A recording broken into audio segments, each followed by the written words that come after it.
It's funny, man. It makes me think. I've said this a few times when, you know, talking about, missing a note or something. I was like, man, you guys ever talking to some kid? I said, did you ever notice how I was missing Freddie and Miles in particular? Actually, how both those guys could just miss a note, it would be the baddest thing you ever heard. It was just what would be in that miss would be so killing.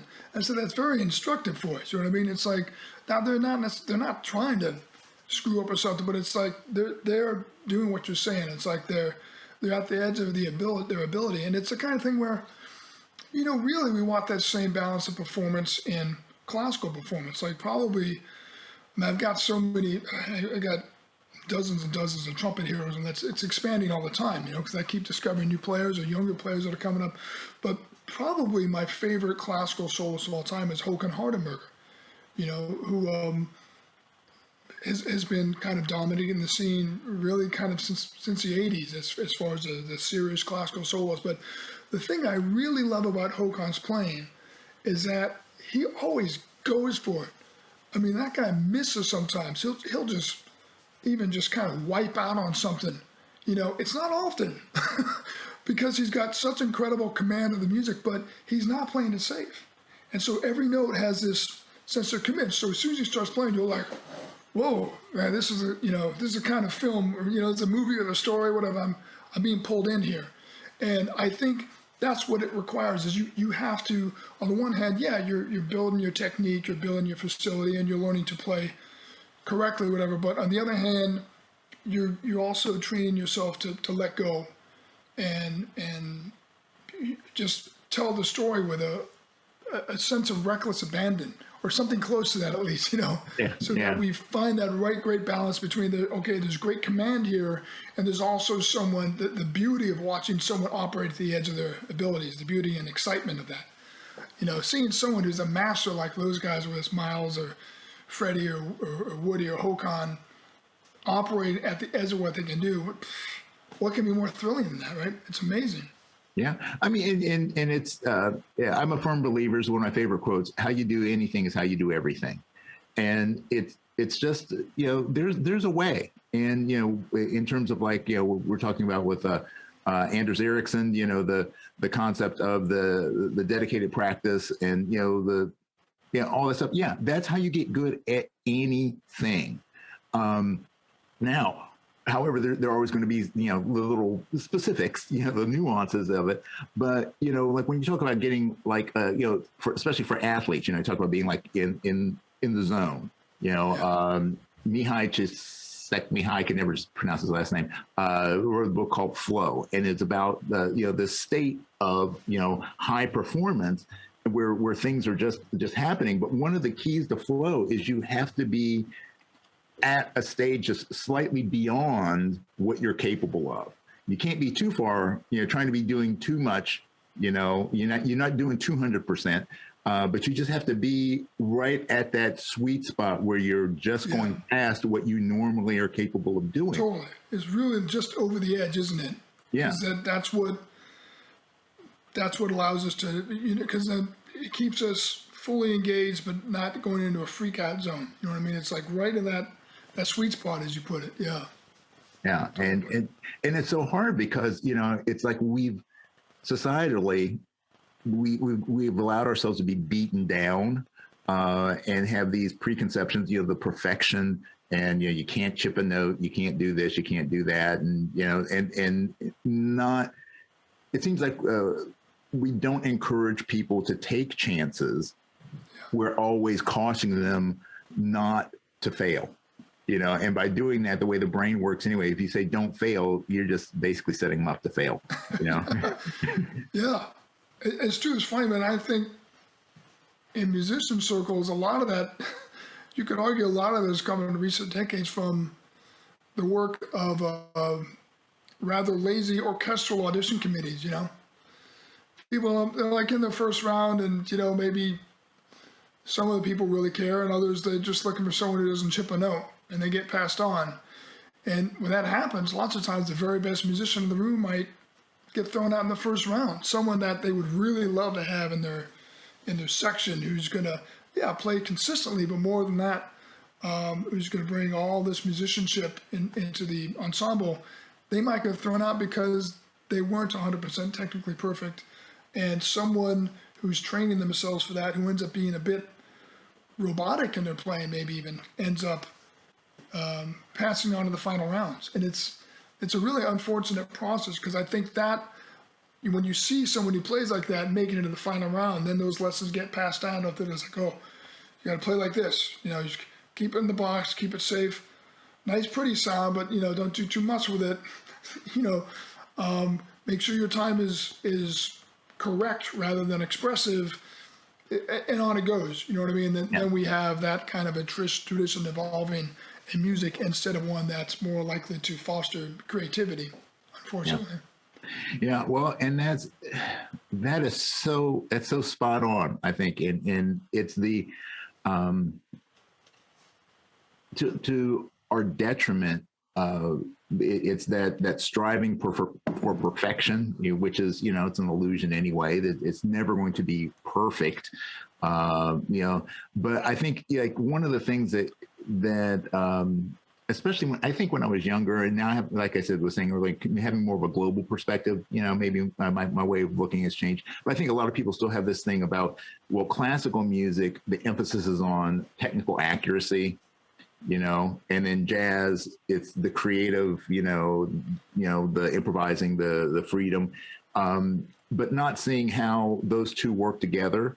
That, you know, if you have technical accuracy, but you don't have any feel, yeah, it doesn't matter whether you're playing, you know, bebop or whether you're playing the Brandenburg. If you're just playing the notes on the page, then it's really not music. You know, it's not an art. And if you've got great ideas, but you don't have the facility to be able to express those ideas, then you're really not doing anything to push your art forward. So it's finding that balance. So, like, for you, I mean, I'm sure that you've gone through those phases. You already kind of talked about how you were doing the hard practice. You know, how do you work with creating that fine balance of, you know, taking care of the technique and making sure that you don't allow the technique to get in the way of your intentions? Yeah, that's such a great question. And a lot of it comes down to, there's the development of fundamentals, you know, that we all work on. And then there's learning how to practice performing, on the other hand. You know, because if all I'm doing in the practice room is trying to, you know, work up these licks or these passages so that I'm trying to get them perfectly executed at a certain tempo, and that's as far as it goes, and then I get on stage, well, I might be just trying to do that instead of remembering, hey, this, you know, music is really about a sense of narrative. You know, more simply put, it's, you know, it's like listening to a story, or, you know, the same things that characterize a great piece of music or a great improvised solo are the same things that characterize even a great television episode. You know what I mean? Or novel. It doesn't matter on the scale. There's, you know, there's some kind of conflict and development is introduced, and then there's a resolution of it. You know, and that's the simplest terms. Of course, you can analyze even those little sections down to very fine constituent parts, I think. But they all, everything we experience as art, in particular in our Western tradition, is characterized by that kind of a structure. And so I have to remind myself that what I'm trying to really impart to an audience is that story. And the way I try to achieve that is I really draw upon the memories I've had of being in the concert hall and having an amazing experience. Like hearing some of my favorite artists, trumpet players or otherwise, you know, violinists, pianists, just ensembles, and remembering like what it was that made me really feel like I was having an experience and I was really uplifted. And because I figure it's my job to do that for an audience member too, right? And so if I can project, if I'm on stage projecting this is what I'm hoping is the experience on the other side. And not every piece will necessarily allow you to do that. Sometimes you're going to be less conscious about what you're doing than that. You know what I mean? But to me, there's always kind of an element to that of like, what is it about that experience I had that really moved me? And can I impart that to the audience that's in front of me now? And in a lot of ways, I guess, it is done more off stage. It's done more in the practice room. So when I get on stage, I can just kind of let go and try to get in that state of flow. But I guess if that's hopefully answering the question, that's the balance where it's like I do practice to play things technically perfectly and technically as fast and as high and as loud or soft as I can do them. But that's for the practice room. You know, when I get on stage, just to be like, okay, you've done the work, now just let it go. You know, just put it out there, and I don't expect myself to play perfectly anymore. I did when I was younger, and I was always angry because I never did. Now I know I'm going to miss something, but I also, you know, you run into this with kids a lot too, where they're probably less so now in the days of YouTube. But you know, when I was growing up, you know, we had all these commercially produced recordings, and everything's edited, everything's, you know, polished, and I didn't know that my favorite trumpet players miss notes on occasion, you know, and I'm at a stage now where I've heard every single one of my favorite trumpet players miss notes in performance, and it's like, well, they're still my favorite players, you know, that nothing to diminish my enjoyment of who they are as musicians. And I figure, you know, who am I to have higher standards than that? It doesn't make any sense at all. So I don't expect, I practice for perfection in a certain sense, but I don't expect that on stage. I just want to share the music.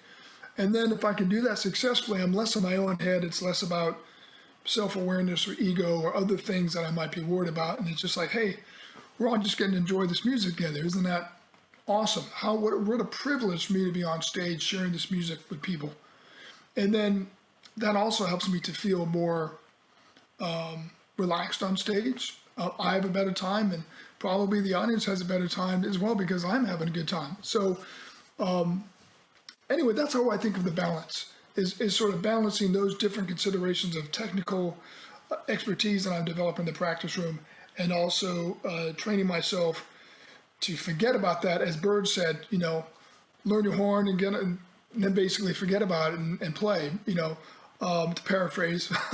But it's like, it's that same concept that I think we all need to draw upon in one way or another to have our best experiences on stage and to give our audiences the best experiences as well when they're listening to us.